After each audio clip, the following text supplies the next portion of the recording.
I was still holding the pie when my father told me not to come home again. It was warm pumpkin, my mother's favorite. I'd baked it the night before using her handwritten recipe card, the one with her looping cursive and tiny notes in the margins. Add maple syrup, just a dash, trust me. I drove 3 hours in light fog, taking the back roads into Asheville, Ohio, the same way I always had since I moved to Cincinnati for work. Thanksgiving was the one tradition I still clung to. I thought they did too. My name is Rachel Whitman, 34 years old, a senior forensic accountant at a private firm downtown. Numbers never lie. People do. The house looked the same as it had every year. The faded wreath on the door, Mom's porch swing creaking in the wind, the scent of rosemary and baked stuffing wafting through the windows. I walked in with the pie balanced between my gloved hands, smiling like muscle memory, expecting the familiar rush of holiday voices and the dry warmth of the fireplace. I barely had time to take off my coat. "Put that down," my dad said. I blinked. "It's the pumpkin, Mom's pie. He cut me off. "Return the $50,000, Rachel, or don't bother coming back." I stood there stunned, my scarf still around my neck. The kitchen was full. My older brother David, arms crossed by the fridge, avoiding my gaze. My younger sister Lisa, perched at the edge of the dining table like she was waiting for a eulogy, not a meal. And Mom, sweet, gentle Janine Whitman, wiping her hands on the same sunflower-stitched apron she'd worn since I was a teenager, didn't even look at me. I laughed, but it cracked midway. "What are you talking about?" Lisa's voice was the one that answered. Steady, practiced. "Mom's account. $50,000 were gone last month, right after you helped her with online banking." I searched their faces for some sign that this was a joke, that maybe this was one of those twisted Thanksgiving stories we'd laugh about years from now. Remember when we fake accused Rachel of grand theft before turkey? But no one laughed. I helped her set up the app, sure, but that was just... Dad's voice hardened. Bank confirmed the withdrawals were made online. No one else had access. I looked at Mom. Her hands trembled as she picked up a napkin, pressing it to her mouth. Still, she wouldn't meet my eyes. That silence, that was the betrayal. I didn't know. My heart pounded in my throat. I walked to the counter and set the pie down slowly, like it might shatter. It clicked faintly against the window. "You have until Sunday," Dad said, voice like it was already done. This was the journey. I grabbed my coat from the hook, fingers shaking. I didn't hide, not yet. I didn't scream or ask for help. I just walked. The drive away from the house felt longer than the drive in. The roads were darker now, the world colder. Every porch light looked like a reminder of a life I no longer had access to. I checked into a roadside motel just outside town. The one I used to pass, but never imagined needing. The front desk clerk didn't ask why a woman was checking in alone on Thanksgiving night. I was grateful for that. Inside the room, the smell of old carpet hit me first. I dropped my boots by the door, sat on the stiff mattress, and let the quiet swallow me. Then I whispered aloud, to no one but myself. "They think I'd do it." The hurt didn't come in sobs or shouts. It came in fragments, the way Lisa's hands stayed folded, like she was watching a funeral. David's silence, Mom's downturned face, and the pie, that stupid pie sitting untouched on the counter, proof I still believed I was welcome. I lay back on the bed, fully clothed, staring at the ceiling. I kept replaying that Sunday weeks ago when I helped Mom set up her account. She'd been nervous, hesitant about trusting her finances to the cloud. I talked her through every step: passwords, recovery emails, two-factor codes. She wrote it all down in a little spiral notebook we kept in the kitchen drawer. No one thought twice about it. The drawer was never locked. Anyone could have taken it. Anyone who lived in that house. David had a key. Lisa was in and out depending on her job, or lack of one. But they'd chosen me. Because I was the one who helped. Because I had a good job. Because it was convenient. My phone buzzed. A text from Lisa. "We didn't want it to come to this, but you made it hard to trust you." I stared at the screen until the light blurred. Then I turned the phone face down and whispered, "I trusted you." I didn't sleep much that night. The motel room was quiet, but not the peaceful kind. Just the kind of silence that pressed against your chest.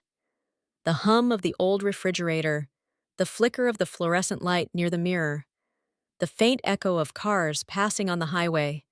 Every sound felt sharper. I lay there with my eyes open, arms across my stomach. The text from Lisa replaying in my like a stuck tape. We didn't want it to come to this. They had already decided I was guilty. That's the part I couldn't stop circling back to. Not that they were angry, not that they wanted answers, but that they knew. There had been no question, no conversation, just a verdict. I rose just after 5, when the first shade of blue started creeping into the sky. The motel's lobby coffee tasted like it had been filtered through cardboard, but it woke me up. I pulled my laptop from my bag and powered it on, fingers already moving before the screen had fully loaded. I'm good at what I do. At work, I specialize in tracing stolen money through shell companies, layered transfers, and fake ledgers. The one thing I know for certain: money doesn't vanish, it moves. And someone always benefits. 4 weeks ago, I'd helped Mom go paperless, but 3 weeks ago, $50,000 was gone. The timing wasn't a coincidence, it was camouflage. I opened a secure work channel and messaged Theo Caldwell, our firm's compliance officer. I didn't tell him it was personal. I just asked for access to the flagged transaction history from Greenwell Mutual, the same regional bank my mother used. Our firm had been working a case involving elderly clients with sudden, unexplained withdrawals, always just below the federal reporting threshold, always brushed off as personal decisions. Theo replied within 30 minutes. All he said was, "I've got it. You're going to want to sit down." I was already sitting. The transaction history popped up on my screen. 3 withdrawals: October 10th, $20,000, October 15th, $15,000, October 20th, $15,000, each marked in person, not online, not mobile. I froze. My breath caught in my throat. Everything they had accused me of, being the only one with access, the only one who could have done it, was already crumbling. I clicked the surveillance footage attached to each transaction. The video was low-res, time-stamped, and tinged with that yellowish haze bank cameras always seem to have. But it was enough. The first video. A woman approached the counter, glancing around nervously. She wore a gray hoodie, dark sunglasses, and a ponytail tucked through the back. She lowered her mask to speak. I paused the frame. Lisa. I didn't need high resolution to recognize her. I'd braided that ponytail before school dances, seen that anxious lip bite 100 times. She handed over what looked like Mom's driver's license, then signed something. Her handwriting hadn't changed since sophomore year. My hands shook as I opened the second video. David, same branch, 5 days later. He wasn't hiding, no disguise, no sunglasses. He laughed with the teller, leaned casually on the counter, handed over a slip, and walked out with a folded check in his jacket pocket. The third video showed Lisa again. Same bank, same gray hoodie, different sunglasses. That's when something inside me hardened. This wasn't impulsive. It wasn't a mistake. They had coordinated it, timed it, planned it. I sat back in the creaky motel chair, the hum of the heater filling the silence. My hands were cold, even though the room was warm. They hadn't just stolen. They had framed me. And for a moment, I let the truth settle. Not just the technical truth, the facts on paper, but the emotional one. My siblings had waited for me to help Mom go digital. Then they took advantage of that trust. And when the theft came to light, they didn't hesitate to hand me over like a scapegoat wrapped in a ribbon. But I wasn't finished. I opened the metadata logs from the banking app setup. The first login after I left town had come not from Mom's phone, but from a tablet connected to the Whitman home Wi-Fi. The IP matched the one Lisa used to stream Netflix. The one-time verification code? Sent to a secondary email linked to a phone number ending in 9284. David's number. They hadn't even tried to hide it. They just assumed no one would question them. That my silence, my success, made me an easy villain. I scrolled back through my mental calendar. 2 weeks before I helped Mom with her online access, she'd gone in for outpatient tests at the hospital. Lisa had volunteered to stay with her that night. That's when she must have taken the purse. Inside it, driver's license, checkbook, bank statements, the notepad with passwords. They didn't even need to hack anything. Just wait, quietly, and let Mom's trust in me do the work. I closed my laptop and stared at the closed curtains for a long time. There's a moment when betrayal stops feeling like a wound and starts feeling like clarity. I wasn't confused anymore. I wasn't even surprised. But I was done being silent. I packed my laptop carefully, tucking it into the folder I used for court presentations. Evidence printed, screenshots labeled, time-stamped. If they wanted to accuse me, I would show them what it looks like when the one they underestimated finally speaks. Not in tears, not in rage, but in fact. And I had all of them. I didn't drive. Straight back to the house. I wanted the timing to be right. Not because I was plotting revenge. I wasn't. I didn't need to scream or throw chairs. All I wanted was for the truth to land where it needed to, and land hard. By Monday afternoon, the sun was beginning its golden descent, the kind of soft light that used to make my childhood home look like a Hallmark card. It filtered through brittle maple trees, stretching across the cracked sidewalk, brushing the porch like an old memory. But nothing felt warm about it anymore. I parked on the street. David's SUV was in the driveway. Lisa's compact car, parked crookedly like always, had a trash bag stuffed in the back seat. And Mom's old sedan, still with the crochet sun cover I made her in college, was tucked into its usual spot, faded but loyal. I sat behind the wheel for a moment, both hands on a slim black folder. My name was embossed on the cover in gold. Standard firm issue. I used to carry it into boardrooms. Now, I was carrying it into my childhood kitchen. I stepped out of the car. The porch creaked. The same soft spot by the third step was still there, never fixed. I let myself in. I'd kept my key all these years. Inside, the kitchen smelled like broth and rosemary.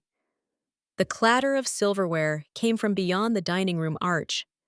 I heard laughter, light and casual, followed by the scrape of a chair.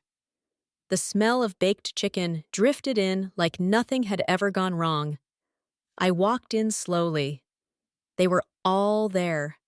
Lisa was perched on the kitchen counter, coffee mug in hand, legs swinging like she was 13 again.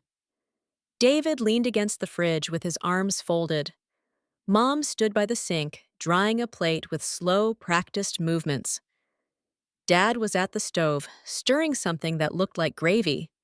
The room stilled when they saw me. No one moved, no one spoke. I didn't make a speech, I didn't throw anything. I walked to the kitchen island, the place where we used to roll cookie dough and spread out science fair projects, and placed the folder down on the wood with care. I opened it. "You believed I stole from Mom," I said quietly. "Let me show you what happened." The weight of the moment didn't explode.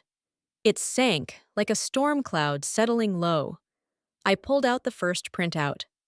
A still from the bank footage.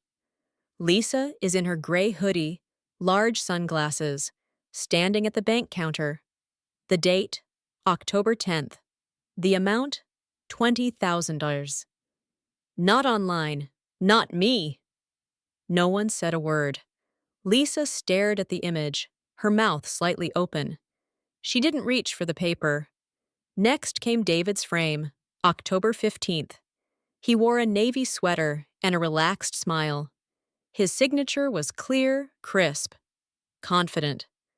I laid down the transaction slips. Signatures, time logs. "The teller verified these," I said, voice trembling not with anger, but with precision. I matched Lisa's signature against the sticky note on the fridge last week.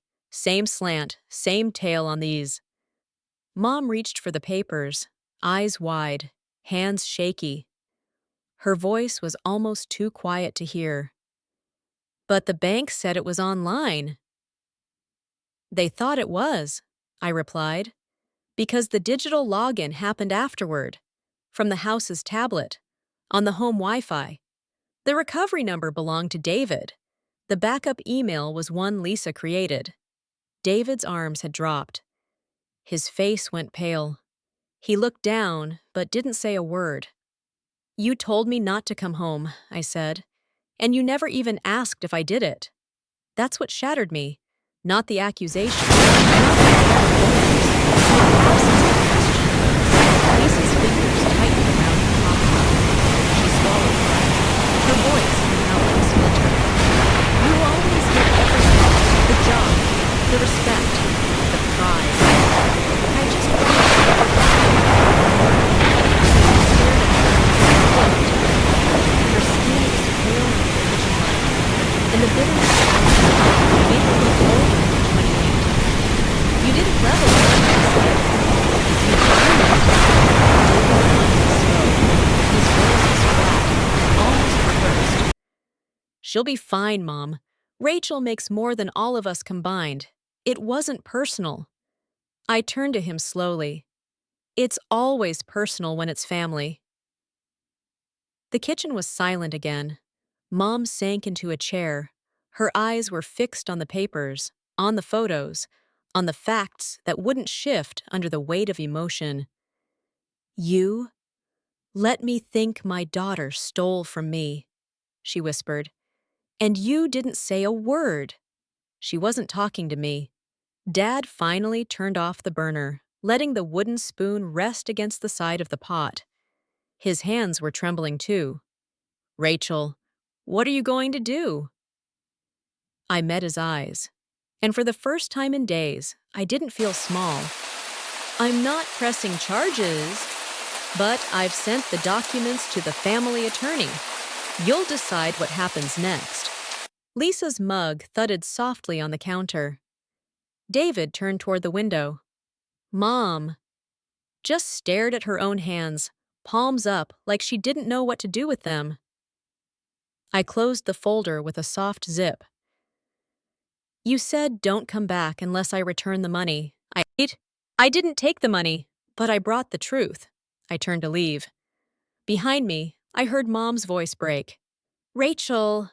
I paused, one hand on the doorframe. "Thanksgiving's over," I said. "You all made sure of that. I didn't wait for them to follow me. I didn't expect them to, and they didn't. I didn't drive home right away." The sky was already fading into twilight as I sat in my car, parked on the same curb where I used to wait for the school bus in the 4th grade. The kitchen window glowed faintly behind the lace curtains, but no one came out. No silhouettes moved behind the glass. No one followed me to the porch to ask, "Are you okay?" Or how could we have been so wrong? I stared at the steering wheel until my fingers stopped trembling.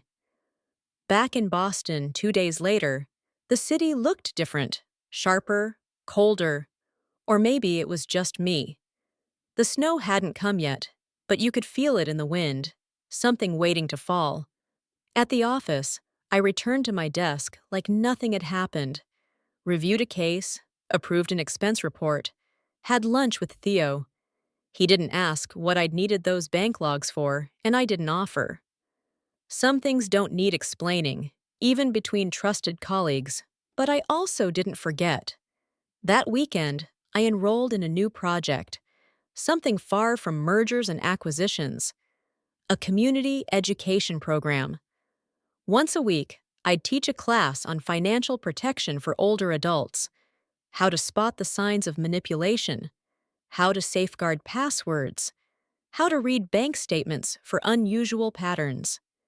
It wasn't flashy work, but it mattered.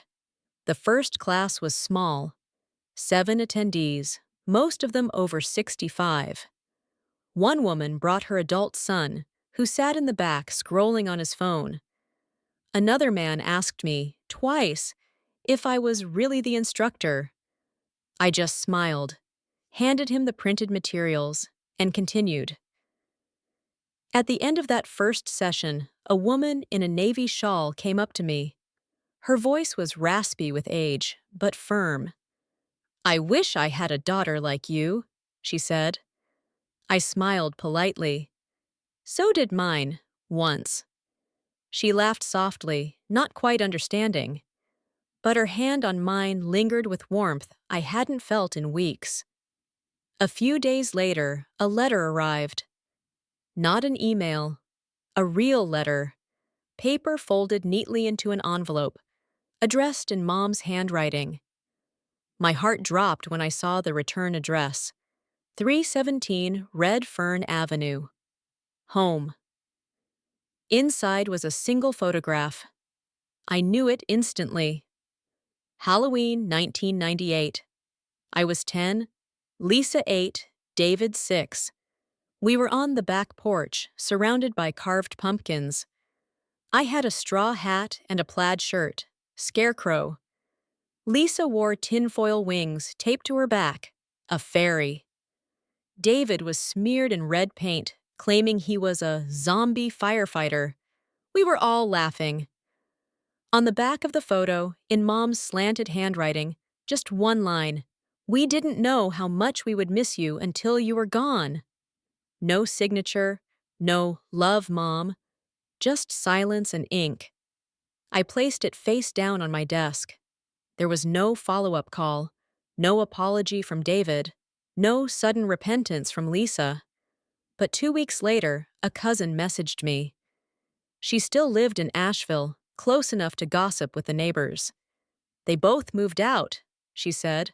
"Mom stopped talking to them, told people she needed space." I didn't ask for details, didn't reach back, didn't volunteer to return. What would I return to? A home that needed evidence before belief? I started keeping the folder in a drawer beside my old tax returns. Not locked, just filed away. The truth didn't need to be reopened. It had already spoken. That winter, I didn't hang any ornaments. No tree, no lights. I skipped the usual family email thread, ignored the blinking voicemail icon on my phone. But sometimes, in quiet moments, I still heard Mom's voice in that kitchen. Soft, fragile, not angry, just hollow. "You let me think my daughter stole from me." That sentence would follow me longer than any accusation, because it wasn't shouted, it was believed.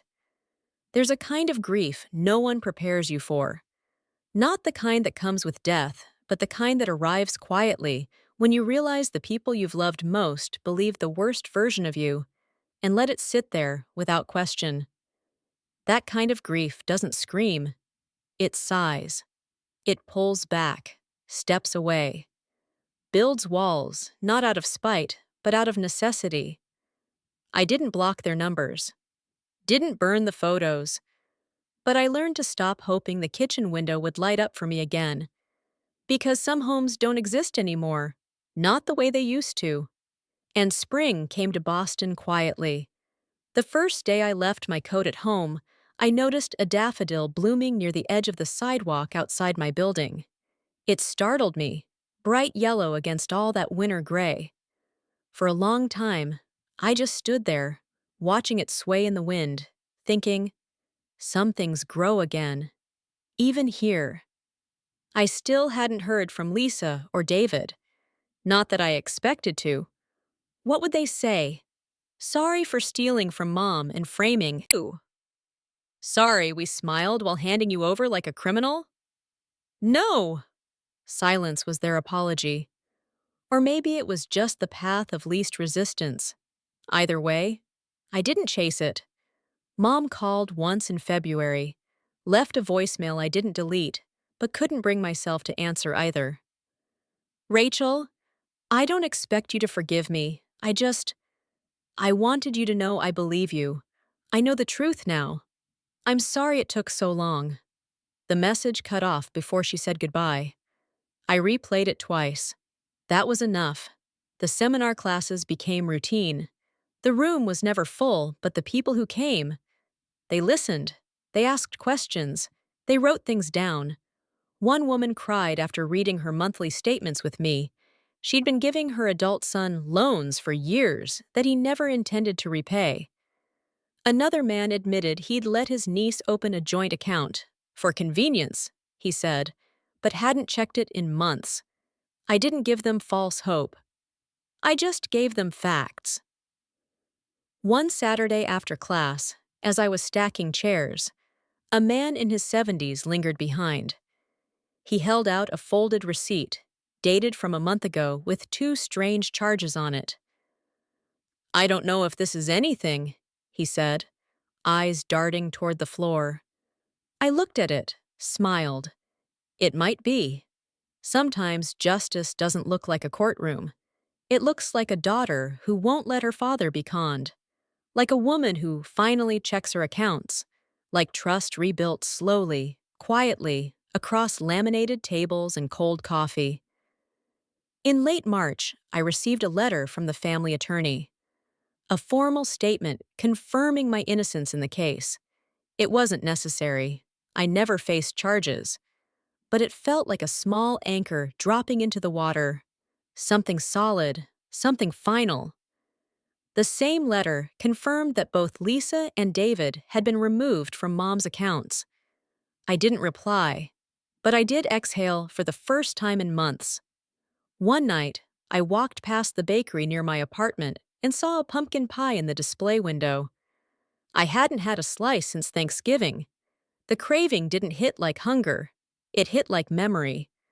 I went in, ordered one to go. Brought it home, cut a single piece, sat at the kitchen table alone. It was too sweet. I smiled anyway. Later that week, I tucked the original folder into a new file cabinet. I didn't label it family. I labeled it by the bank name, Greenwell Mutual Case number 178, because that's what it had become. A case. With evidence. With resolution. Not a wound anymore. Just a record. And sometimes that's enough. Final reflection. Some betrayals don't come with shouting. They come with silence. With the people who know your favorite dish refusing to look you in the eye. With siblings, you once built pillow forts with handing you a burden and stepping back to watch you drown. But what I've learned, the hard way, is that grief and justice don't cancel each other out. They coexist. Justice doesn't erase the ache. It simply gives you a place to stand while you learn how to breathe again. I didn't get the family I believed I had. But I got something else.